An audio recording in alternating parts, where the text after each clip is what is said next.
ఏపీలో వైఎస్ఆర్సీపీ శ్రేణులే లక్ష్యంగా టీడీపీ నేతలు దాడులు చేస్తున్నారని ఆ పార్టీ ఎంపీలు రాష్ట్రపతికి ఫిర్యాదు చేశారు. రాజకీయాల్లో గెలుపోటములు సహజమని, హింసాత్మక ఘటనలకు పాల్పడితే చూస్తూ ఊరుకోబోమని హెచ్చరించారు. మీడియా స్వేచ్ఛను అణచివేస్తున్నారని, ఏపీలో రాజ్యాంగం కుప్పకూలిపోయిందని వైఎస్ఆర్సీపీ ఎంపీలు ఆగ్రహం వ్యక్తం చేశారు. చంద్రబాబు నాయుడు గారి పరిపాలన ఒక ఆటవిక పరిపాలన అన్నటువంటి విషయంగా మనం అభివర్ణించవచ్చు.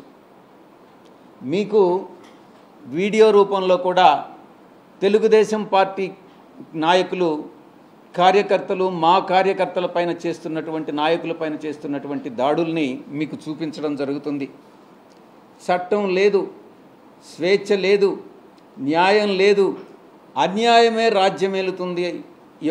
ఈ ప్రమాణ స్వీకారానికి ముందే ఈ రకమైనటువంటి ప్రామాణికాలు సృష్టిస్తున్నారు అని అంటే దీని మీరు అర్థం చేసుకోవచ్చు చంద్రబాబు నాయుడు పరిపాలన రాబోయేటటువంటి 5 సంవత్సరాల కాలంలో ఎలా ఉంటుంది అన్నటువంటిది. కనీసం ఫిర్యాదు చేస్తామన్నా కూడా దాడి చేయించుకొని దాడి జరిగిన తరువాత గాయాలకి గురై ఆ తరువాత కూడా ఫిర్యాదు చేస్తామని అంటే అధికారులు భయపడుతున్నటువంటి పరిస్థితి ఫిర్యాదు తీసుకునేదానికి. రాజకీయాలు ఎలక్షన్ల వరకే ఉండాలి, కానీ దాని తర్వాత కూడా ఈరోజు చాలామంది కార్యకర్తల్ని దౌర్జన్యంగా గాయపరచడము, అదేవిధంగా ఇల్లులు కూల్చేయడము, జేసీబీలు పెట్టి వాళ్ళ వ్యాపారాల్లో దెబ్బతీయడము, అదేవిధంగా చాలామంది పైన ఈరోజు దాడులు జరిగిన పరిస్థితి అందరూ కూడా చూస్తూ ఉన్నాము. ఇవన్నీ కూడా ఒక మంచి ప్రెసిడెంట్ కాదు, అధికారం ఇప్పుడు కూడా శాశ్వతం కాదు. ఎన్నో పార్టీలు ఎంతోమంది అధికారంలోకి వచ్చారు పోయారు, కానీ ఈ విధంగా కార్యకర్తలపైన దాడులు చేయడము, ఇల్లులు కొట్టడం ఇవన్నీ కూడా కొత్త పద్ధతి. ఎప్పుడు కూడా ఈ విధంగా రాష్ట్రంలో జరగలేదని చెప్పి కూడా మేము తెలియజేస్తాము. ప్రజలు మ్యాండేట్ ఇచ్చారు మీకు, మీరు ఏవైతే ప్రామిస్ చేస్తారో, మీరు ఏవైతే మంచి పనులు చేస్తారో అవన్నీ కూడా చేయండి.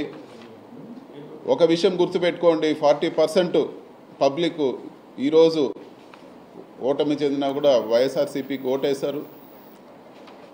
కేవలం ఆ 60% ఏదైతే మీకు 57 56 ఏదో వచ్చిందో వాళ్ళకే ప్రభుత్వం కాదు, మొత్తం ఆంధ్ర రాష్ట్ర ప్రజలందరికీ కూడా ప్రభుత్వం బాధ్యత తీసుకోవాలని చెప్పి కూడా నేను కోరుతా ఉన్నాను. ప్రెసిడెంట్ ఆఫ్ ఇండియాకి, ప్రైమ్ మినిస్టర్కి, హోమ్ మినిస్టర్కి, నేషనల్ హ్యూమన్ రైట్స్ కమిషన్కి కూడా ఈరోజు అన్ని లిఖితపూర్వకంగా ఫిర్యాదులు అందించడం జరిగింది. దీనిపై వీళ్ళ దగ్గర స్పందన రాకపోతే తప్పకుండా న్యాయ పోరాటం చేసి దానికి కూడా అన్ని చర్యలు తీసుకునే కార్యక్రమం కూడా చేసి వైఎస్ఆర్ కాంగ్రెస్ పార్టీ కార్యకర్తల్ని కాపాడుకోవటానికి మా పార్టీ అధ్యక్షుడు జగన్మోహన్ రెడ్డి గారి నాయకత్వంలో తప్పకుండా మా పార్టీ కట్టుబడి ఉంటుంది. వాళ్ళకు అండగా ఉండేదాన్ని కార్యక్రమం కూడా చేస్తాము.